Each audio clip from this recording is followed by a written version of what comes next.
who says muggles like us can't go inside the wizard world? In fact, I got to check out more than 200 items and costumes from all the Harry Potter films at Seattle's Pacific Science Center. Take a look.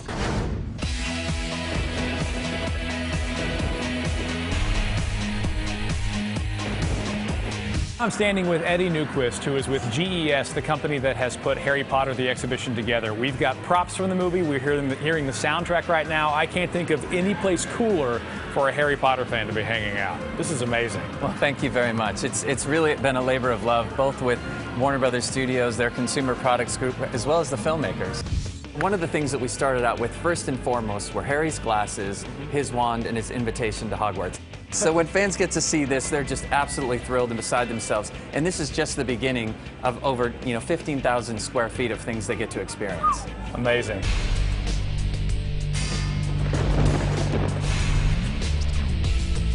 Points for Gryffindor. This particular item is a big fan favorite. These are Harry Potter's casual clothes from Sorcerer's Stone. They were worn by Daniel Radcliffe, and I think fans get a big kick out of it because they can see how young he was and how small he was during the making of the first film. So these are actual wardrobe clothes from the first movie? Absolutely. And you guys have it here. This is one of my favorite parts of the exhibit. We are literally in Hagrid's hut. Yeah, this is a very faithful recreation of all of the walls, but it's loaded with original things from the set. We have the Monster Book of Monsters, we have Hagrid's umbrella and his lantern, and then of course we've got crazy egg over here that won't stop shaking with a little dragon inside. I'm sure he's trying to hatch, and he's been doing that for a while.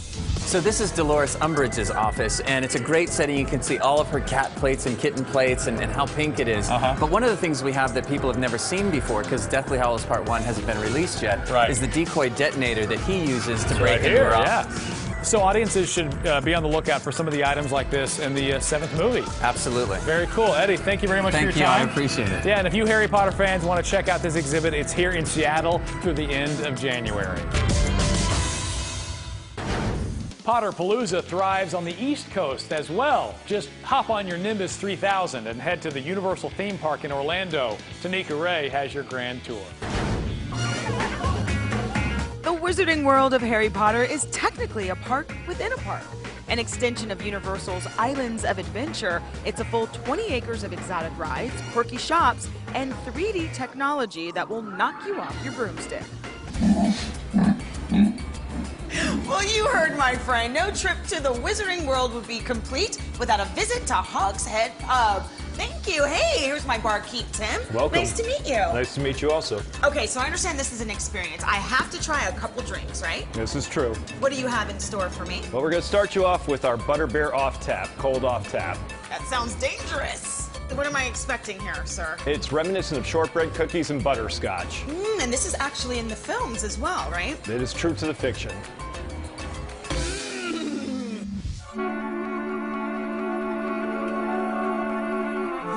Welcome to Ollivanders. Thank you. Makers of fine wines since 382 BC. Now, what is your name? I'm Tanika. Yes, that's right. Now, Tanika, which is your wand arm? I would say my right. Very good. Hold it out like this for me. Go ahead and give it a wave. Woo! Wow! I think it works. What did I just do, though? Meteorologing Stracanto! Definitely not your wand, I'm afraid. Try this. Woo! Little Marilyn Monroe action.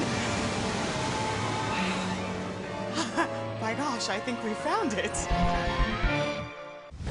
We've been to so many amazing places in the Wizarding World, but I'm gonna say definitively right now, without even tasting anything, this is my favorite. We came to Honeyduke's. We have the chocolate frog. Wow, look at that. And so how do you eat this? You just bite right in? You can bite right through. Is there any surprises inside, JP? No, I promise you this is safe. Okay. Wish me luck. Ribbit. Okay, this is the centerpiece, the motherlode of the Wizarding World of Harry Potter. It's called The Forbidden Journey, and this is the ride that everybody is talking about. And guess what? I'm about to go ride it. Here we go! The Forbidden Journey is an action-packed trip that uses 3D visuals and motion simulation, immersing us in the magical realm of the books and movies. Okay, now I know why this is the talk of the park. I feel like I experienced the chaos in Harry's life. It was action-packed, it was fun, a little mysterious. I need a nap. Woo!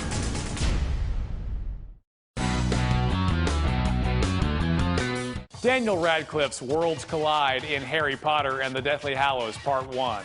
In one scene, while Ron, Hermione, and Harry are on the run in London, they enter a cafe. Watch closely, and on the wall you just might catch a glimpse of a poster for Radcliffe's play Equus. Adriana Costa is standing by in London with the man of the hour. Adriana. Well, look at who I found, the one and only Harry Potter, Daniel Radcliffe. How are you? I'm not bad, how are you? Nice to see you. Thank you very much. Do the rounds. You see the fans, you see the press. Is this draining for you? Is it work or is it still fun? Well, no, I mean, it is work, but it's quite fun work. It's quite nerve-wracking, I find this, and I find most of my energy goes into suppressing how actually terrified I look and feel all evening. You don't look terrified at all. How does tonight's premiere differ from 10 years ago? They just keep getting bigger and bigger, to be honest, and so every time you get out of that car, that wall of noise hits you, and it's even louder than before. Thank you to all the stars who stopped by and talked to us. We had a great time here in London on the red carpet. Mark, take it away. Thanks, Adriana. With production wrapped not only on this film, but also on Part 2, the cast finds themselves with lots of time on their hands. Here's a look at life after Harry Potter. No, if you think I'm going to let everyone risk their lives for me... Never done that before, have we? You could go anywhere in the world and meet hundreds and hundreds and millions of different people, and yet nobody would have shared that common experience outside of us three. I hope we'll always be friends.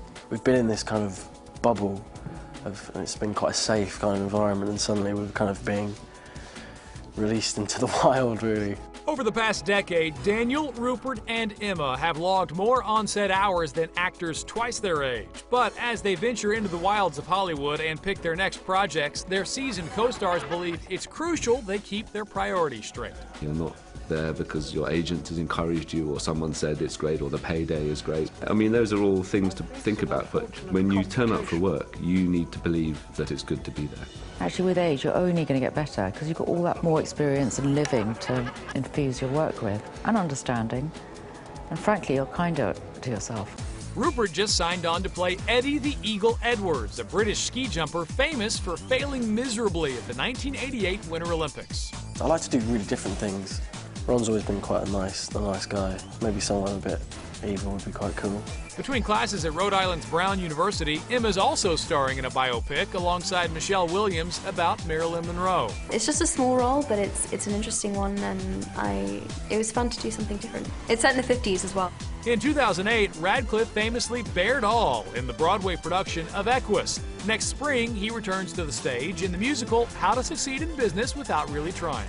This time it's just singing and dancing, which is a lot scarier. So with Daniel on Broadway, Emma at Brown, and Rupert working in Britain, where might we see these friends 10 years down the line? I'll be 31 in 10 years' time, that's really weird. I could tell you in 2 years, hopefully I'll have a degree and I will have made another couple of small movies, but you know, in the long run, I don't know, I could go any way right now. I'm quite keen to move on. I think it's as much as I'm going to miss this, I'm ready to move on. My dad said something to me not long ago, which was, if you do what people don't expect you to do and do it better than they expect you to do, you will have longevity in your career, and that's what I'm aiming for.